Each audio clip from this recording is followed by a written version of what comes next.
বিশেষ করে আমি যুব সমাজে আমার যুবক ভাই হলরে অনুরোধ করিয়া নিজের মধ্যে শরম লজ্জা এইগুলারে আনো। আজকে আমরা সমাজ থেকে দেখতে পাই শরম লজ্জা এইগুলা উঠে গেছে, নির্লজ্জতা আই গেছে, যার কারণে এমন এমন কাজ যখন আমরা সমাজ এবং সোসাইটিতে যেগুলা দ্বারা আমরা লজ্জিত হইতে লাগে, গোটা সমাজের লজ্জিত হইতে লাগে।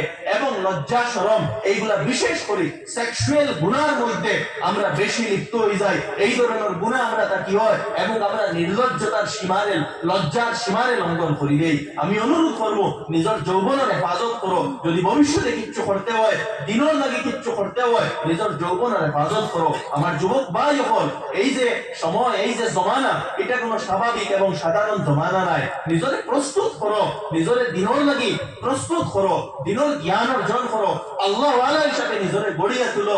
ইলা নাই যে জীবন বেঈমানি এবং দোকাবাজির পাশে খাটাইমু আর বাদে গিয়ে আখতা আল্লাহ ওয়ালা বনি যাইমু। আখতা আল্লাহ ওয়ালা বনা যায় না। আল্লাহ ওয়ালা যদি বনতে হয়, দিনদার বনতে হয়, যৌবন অবস্থায় নিজরে পরিবর্তন করো। কারণ যৌবনের হিসাব নেওয়া হইব এবং বিভিন্ন ফজিলত ফলো আছে, হাদিসের মধ্যে আছে ওয়াশাবুন নাশাআ ফি ইবাদাতি রাব্বি। সেই যুবক যে তার যৌবনকে আল্লাহর ইবাদতের মধ্যে অতিবাহিত করব, আল্লাহ সুবহানাহু আল্লাহ রাসূল আলাইহিস সালাতু ওয়াস সালামে ফরমাইতরা কিয়ামতের দিন সেই যুবকরে আল্লাহ সুবহানাহু ওয়া তাআলা তার আরশের ছায়ার তলে জায়গা দিবেন। সুবহানাল্লাহ।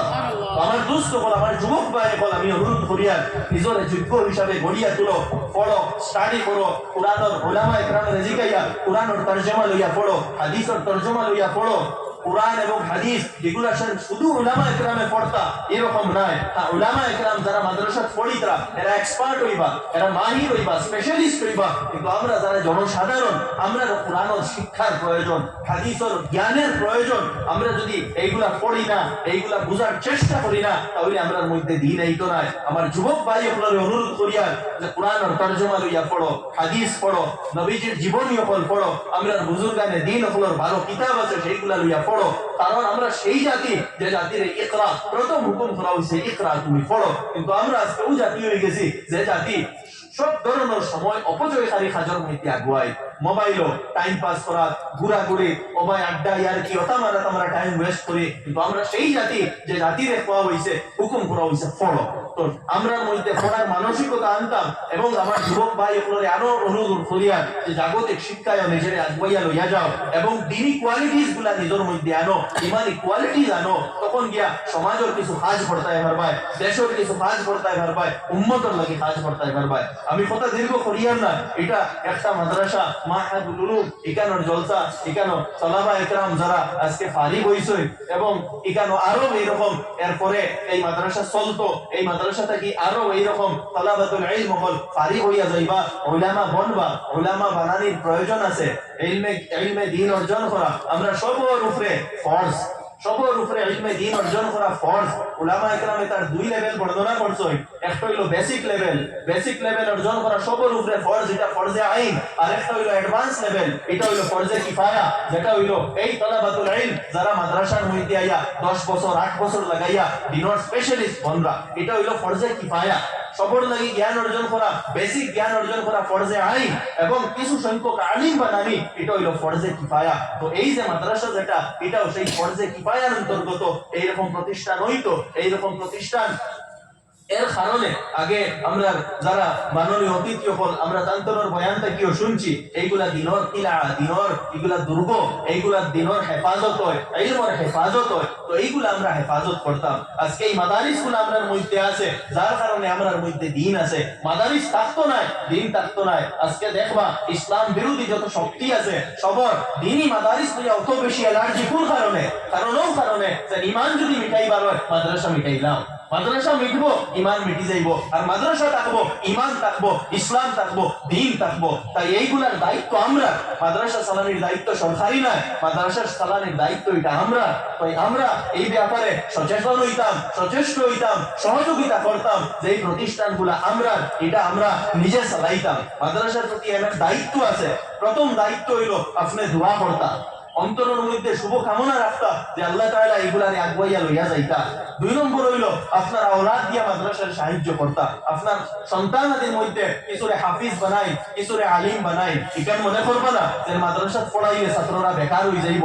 দেখো রিস্ক আল্লাহ রাখো, বেকার হওয়া না হওয়া মাদ্রাসা পড়া স্কুলের পড়ার উপরে ডিপেন্ড করে না। মাদ্রাসা পড়িয়া অনেক সাজো লাগতরা, স্কুলে পড়িয়া অনেক বেকার হইতরা। তো বেকারত্ব চাকরি এগুলা মাদ্রাসা স্কুলের উপরে ডিপেন্ড করে না, এগুলা যোগ্যতার উপরে ডিপেন্ড করে, স্কিলের উপরে ডিপেন্ড করে।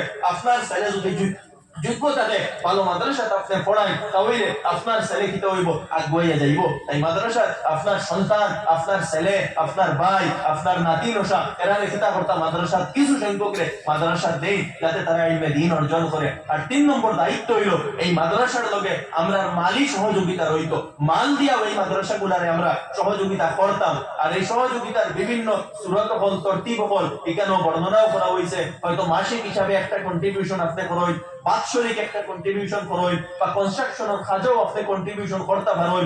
আমি তো অনুরোধ করবো আমরা বিশেষ করে এলাকাবাসী যারা আছি আমরা সবই চিন্তা করতাম, আমরা যে ইনকামটা হোক না কেন, যেটা ইনকামটা হোক না কেন, যদি 10 টাকাও পারেন তাহলে মাসও 10 টাকা দিয়াও এই মাদ্রাসার সহযোগিতার মধ্যে শরীক হই। আর যদি আল্লাহ তাআলা আপনারে আরো তৌফিক দিছই, আপনি মাসে 100 দিতে পারেন, 500 দিতে পারেন, 1000, 5000, যে পরিমাণে আল্লাহ সুবহানাহু ওয়া তাআলা আপনারে তৌফিক দিছই সেই হিসাবে আপনি মাদ্রাসারে কিতাবের সহযোগিতা করুন।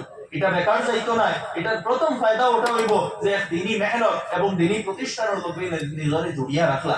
সদকা খয়রাত, সদকা করলে দিনী ইনফাক ফি সাবিলিল্লাহ, এগুলা ইনফাক ফি সাবিলিল্লাহ করলে আল্লাহ সুবহানাহু ওয়া তাআলা প্রথমত সেই মেহনতের অংশীদার আপনি বনতরা। এগুলা আল্লাহ রাসূলের মেহনত, এই মেহনত আপনি ডাইরেক্ট হইয়া জড়িত হইতে পারতা না, আপনি পয়সা দিয়ে কিতা হইতরা, সেই মেহনত সেই মিশনও আপনি জড়িত হইতরা। 2 নম্বর এই পয়সা যেটা দিছই এটা জীবনে আপনার কিতা করব, বালা মুসিবত থেকে হেফাজত করব, আপনার মাল ও দৌলতের মধ্যে বরকত দিব। আর 3 নম্বর হইল এই যেগুলা পয়সা আপনি এখানে মাদ্রাসার দিতরা বা দিনের রাস্তায় খরচিতরা এগুলা বেকার যাইতো না। কিয়ামতের দিন এগুলা কিতা আপনি সেই জায়গা কিয়া পাইবা, এগুলা অ্যাডভান্স পাঠানি হই যায়। হাদিসের মধ্যে আছে আল্লাহ সুবহানাহু ওয়া তাআলা বান্দারে ডাকিয়া কইবা, ও বান্দা তোমারে তো আমি অনেক মাল দৌলত দিছিলাম, তুমি কিতা আগে করিয়া আইছো, জমিনও থাকতে অ্যাডভান্স কেমন মাল পাঠাইছো আমারে দেখাও। সেই বান্দায় কইব আল্লাহ আপনি তো আমারে মাল দিছিলাম আর আমি আরো ইনভেস্টমেন্ট করছি, আরো কামাইছি, অনেক মাল অনেক প্রপার্টি আমি বানাইয়া থুইয়া আইছি, আমার সামান্য সময় লাগি দুনিয়াত দেই, আমি গিয়া সব আপনার কদম আনিয়া হাজির করবো। আল্লাহ তাআলা আবার শিখাইবা যে তোমারে আমি মাল দিছিলাম, আমারে ওমান হও দুনিয়াত থাকতে অ্যাডভান্স কিতা তুমি পাঠাইছো। তো আবার সেই বান্দায় কইব আল্লাহ অ্যাডভান্স তো পাঠাইছি না, বেজান আমি বানাইছি, আমার 1 সেকেন্ডের লাগি দুনিয়াতে সারা আমি আপনার কদম দিমু। তখন আল্লাহ সুবহানাহু ওয়া তাআলা কইবা এটা হইতো না, অ্যাডভান্স কিতা পাঠাইছো ওখান কও, আর দুনিয়াতে তারা কি আইছো এটা তোমার নয়, ও তারে জাহান্নামে দেওয়া হই যাইব। তো হাদিসের মধ্যে আল্লাহ রাসূল আলাইহিস সালাতু ওয়াস সালামে ফরমাইতরা মানুষে কয় আমার মাল আমার মাল, মাল আপনার এটা নয়, মাল ওটা যেটা আপনি কনজিউম করে লইছেন। হাল মিন মালিকা ইল্লা আকালতা ফা আফনাইতা আও মা লাবিসতা ফা আবলাইতা, যেটা আপনি কনজিউম করে লইছেন, খাই লইছেন, আপনি ফিন্দি লইছেন ওটা আপনার। আও তাসাদদাকতা ফা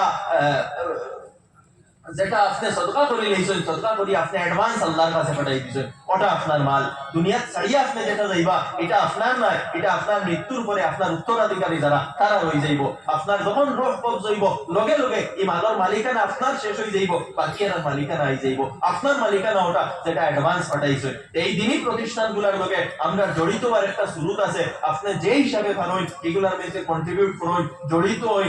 এই যে অ্যামাউন্ট আপনি দিতরা এখানে মনে করবা না আমার পকেটটাকে কম হয়ে যায়, সদকায় মাললে কমায় না। মা সাদাকাত মা নাকাসাত সাদাকাতুন মিন মালিন, সদকায় কোনো মাললে কমায় না, সদকায় মাললে বাড়ায়। এটা আমরা ইয়াকিনুর কমি যে আমরা মনে করি যে কমি যায়, কমে না, সদকায় মাললে বাড়ায়। তাই আমার অনুরোধ রইব যে এই প্রতিষ্ঠান বিশেষ করে এই প্রতিষ্ঠানও এবং এলাকাবাসীর কাছে আপনারা বেশি বেশি করে সহযোগিতা করুন, এই মাদ্রাসার মধ্যে আপনি কন্ট্রিবিউট করুন যে হিসাবে আল্লাহ তাআলা যেভাবে আপনারা তৌফিক দিয়েছেন সেইভাবে। আমি আর কথা দীর্ঘ করিয়ার না, ইমাম বুখারী আলাইহি রাহমাত যেভাবে আমি আবার বহু কথা রিপিট করিয়ার যে কথা দিয়ে শুরু করলাম কিতাবুল ইমান দি ইমাম বুখারী কিতাবরে শুরু করছই কিতাবুত তাওহীদ দিয়া শেষও করছই শেষ হাদিসও আমরা এখানে শুনছি যে হাদিস পড়ানি হইছে সেই হাদিসের উদ্দেশ্য কিটা সেই হাদিসের উদ্দেশ্য হইল আপনার ওয়া ইন্না বানি আদম ইউজান ইনসানের আমলরে ওজন করা হইব আমরা যে যা কিছু করিয়া যাইমু সবর আমল দেখাইলে কিয়ামতের দিন ওজন করা হইব এই কথা আমরা খেয়াল রাখতাম মাইয়ামাল মিসকালা যাররাতিন খাইরা